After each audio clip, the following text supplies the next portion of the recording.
बिस्मिल्लाहिर्रहमानिर्रहीम। अस्सलामुअलैकुम वरहमतुल्लाहि वबरकातुहू। मोहतरम नाजरीन, बुढ़ापे को आता देखकर अक्सर लोग परेशान हो जाते हैं, लेकिन आज हम आपको बताएंगे कि सफ़ेद बालों की क्या अहमियत है। हमारे अक्सर भाई सफ़ेद बाल देखकर परेशान होते हैं और उनको जड़ से उखाड़ देते हैं ताकि दोबारा सफ़ेद बाल जल्दी ना आए। हम आपको हदीस नबवी सल्लल्लाहु अलैहि वसल्लम की रोशनी में बताएंगे कि सफ़ेद बालों का आना कैसा है। हज़रत अबू हुरैरा रज़ी अल्लाह तआला अन्हु फरमाते हैं कि मैंने हुज़ूर नबी करीम सल्लल्लाहु अलैहि वसल्लम को फरमाते हुए सुना है कि जिस मुसलमान के सफ़ेद बाल हों वो अपने सफ़ेद बालों को ना उखेड़े, क्योंकि क़यामत के दिन सफ़ेद बाल बंदे के लिए नूर बनकर ज़ाहिर होंगे। सफ़ेद बालों के बदले अल्लाह ताला जन्नती जितनी तादाद में सफ़ेद बाल होंगे, सफ़ेद बालों के हिसाब से इस बंदे की नेकियों में इजाफ़ा कर देगा और एक एक बाल के बदले उसके गुनाहों को मिटा दिया जाएगा।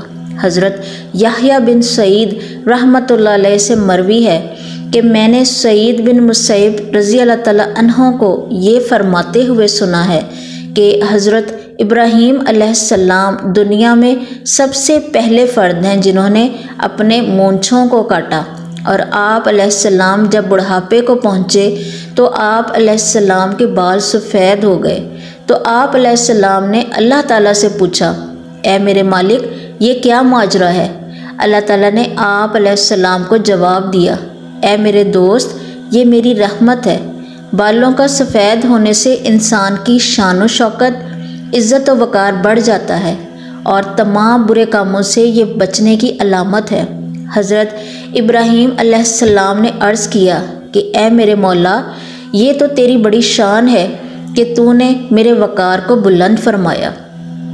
आप सल्लल्लाहु अलैहि वसल्लम का फरमाने अली शान है कि जो मुसलमान बूढ़ा हो गया तो उसका बुढ़ापा उसके लिए क़यामत के दिन नूर बन के उभरेगा। एक शख्स ने नबी करीम सल्लल्लाहु अलैहि वसल्लम से अर्ज़ की, या रसूलल्लाह, लोग सफ़ेद बालों को उखाड़ देते हैं। ये सुनकर आप सल्लल्लाहु अलैहि वसल्लम ने फरमाया कि जो बंदा अपने सफ़ेद बालों को उखाड़ता है तो उसने क़यामत के दिन अपने नूर को ख़त्म करके उखाड़ दिया। आप सल्लल्लाहु अलैहि वसल्लम ने फरमाया कि सफ़ेद बाल क़यामत के दिन मुसलमानों के लिए नूर होगा। इन सफ़ेद बालों के बदले अल्लाह ताला उस बंदे की नेकियां लिखेगा और गुनाहों को ख़त्म कर देगा और इस बंदे का दर्जा बुलंद फरमा देगा। हज़रत अबू बकर सिद्दीक़ रज़ी अल्लाह तआला अन्हु फरमाते हैं कि एक दफ़ा एक आदमी नबी करीम सल्लल्लाहु अलैहि वसल्लम की बारगाह में हाज़िर हुआ और अर्ज़ करने लगा, या रसूलल्लाह, हम में से कौन सा बंदा बेहतर है?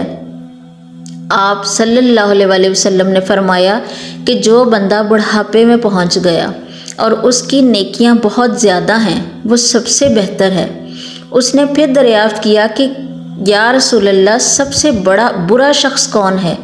आप सल्लल्लाहु अलैहि वसल्लम ने फरमाया कि जो बुढ़ापे में गया और उसके गुनाह ज़्यादा हों। नबी करीम सल्लल्लाहु अलैहि वसल्लम ने फरमाया कि अल्लाह ताला का हुक्म है कि जब मेरा बंदा 40 साल की उम्र में पहुंच जाता है तो मैं इसको 3 अमराज से बचा लेता हूं।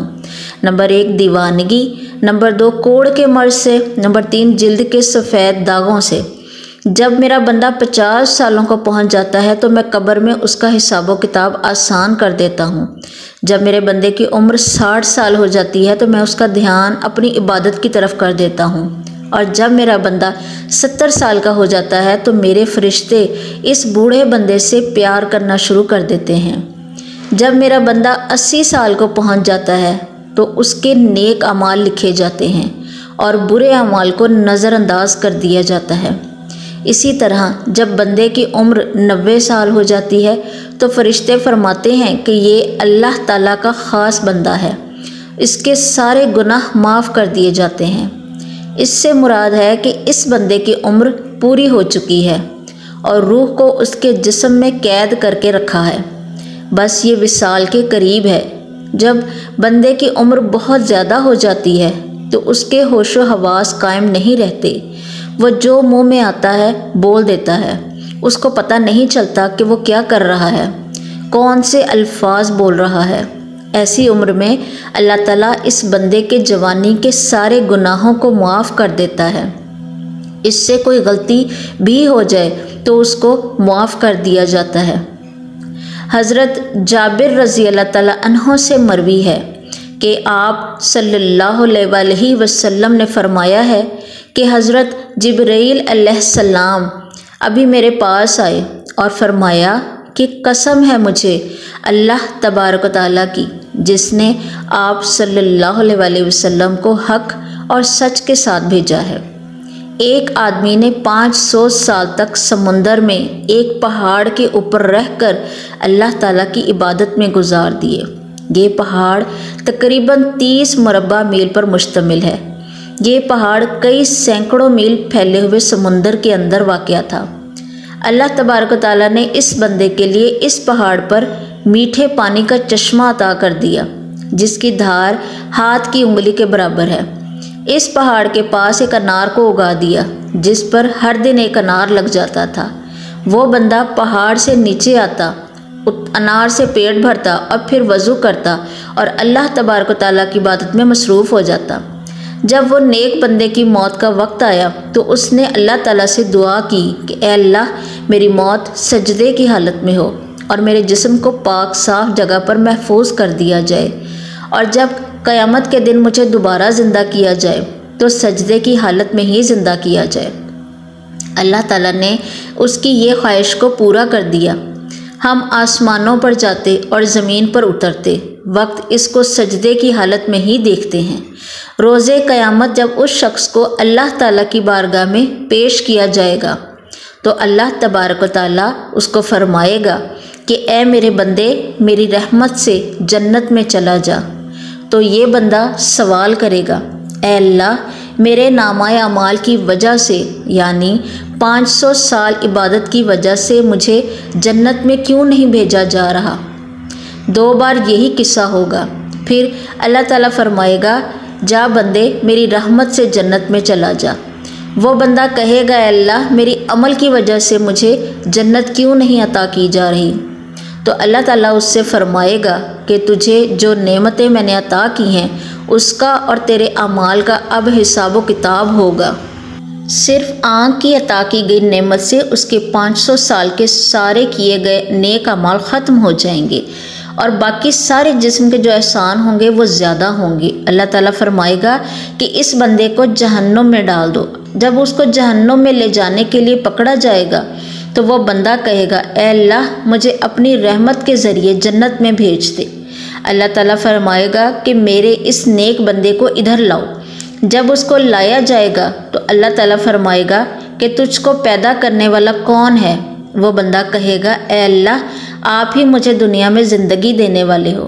फिर अल्लाह ताला फरमाएगा कि तुझको 500 साल तक ज़िंदा रखकर इबादत की तौफीक देने वाला कौन है। वो जवाब देगा, या अल्लाह, आपने ही मुझे ज़िंदा रखा और इबादत की हिम्मत दी। अल्लाह ताला फरमाएगा कि तुझे समुंदर में पहाड़ के ऊपर किसने पहुंचाया और वहाँ पानी और अनार मुहैया करने वाला कौन है। वो बंदा जवाब देगा, या अल्लाह, आपने ही मुझे सब कुछ अता किया है। अल्लाह ताला फरमाएगा कि तेरे कहने पर ही मैंने तेरी जान सजदे की हालत में निकाली और सजदे की हालत में दोबारा डाली। ये सब मेरी रहमत की वजह से ही हुआ है। मैं अब भी तुझे अपनी रहमत की वजह से ही जन्नत में दाखिल कर रहा हूँ।